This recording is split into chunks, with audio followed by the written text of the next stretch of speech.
Dumating na nga yung aming in-order na tiles at dahil nga sa sobrang init ay napasugod kami dito sa malapit sa amin na resort. Hi mga kamashing! So yung pangalawang araw nga namin ay pinuntahan namin agad ng maaga yung aming dream house. Dahil babantayan namin na i-deliver yung in-order namin na tiles doon sa City Hardware. So eto na nga, pagdating namin rito ay meron ng progress itong aming gate. Lalagyan na lamang ito ng primer, pintura at yung panel. At dahil nga maghapon kami magbabantay dito ay dito na rin kami mananang halian. Magluluto nga ako ng adobo at syempre para sa panghimagas at kutkutin ay bumili rin ako ng mani at kamote. At dahil nga maaga kaming dumating ay nakapagdilig rin kami dito sa aming mga munting halaman dito sa likod. Minsan na nga lang ito nadidiligan dahil nga minsan na nga lang magkatao dito. Buti nga hindi namamatay sa sobrang init. At dahil nga magsisimula na mag-tiles dito sa aming flooring ay iniisa-isa ko nang ibalot itong mga gamit sa kwarto. Dahil for the alikabok naman all around sigurado. Buti na nga lang ay uunti pa lang nagamit ang mga nandito dahil mahirap din ang magliligpit-ligpit at maglilipat-lipat ng gamit. Pagkatapos ko nga magluto ay naglalaban na rin ako. Dito nga muna ako naglalaba sa loob ng CR dahil wala pang ang laundry area sa likod. Maya't maya pa nga yan dito na yung truck para i-deliver yung aming in-order na tiles sa City Hardware. Ayan, tumulong na nga yung asawa ko na maghakot para mabilis at pagpakitang gilas din.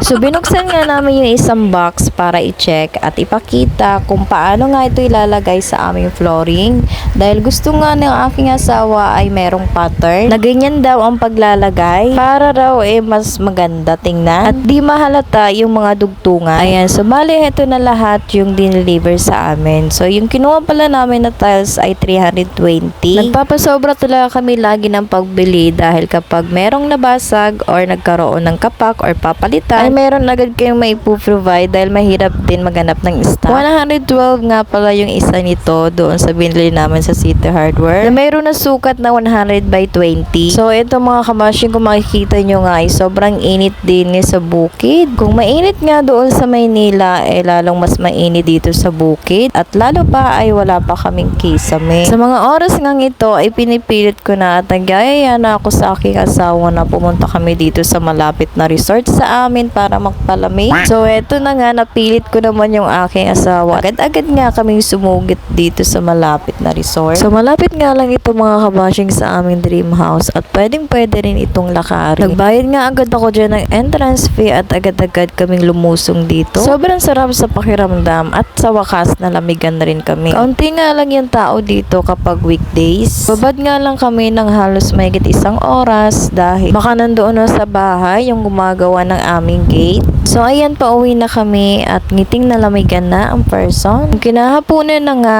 ay nagsimula na akong magdilig dito ng mga halaman dahil nga sobrang init.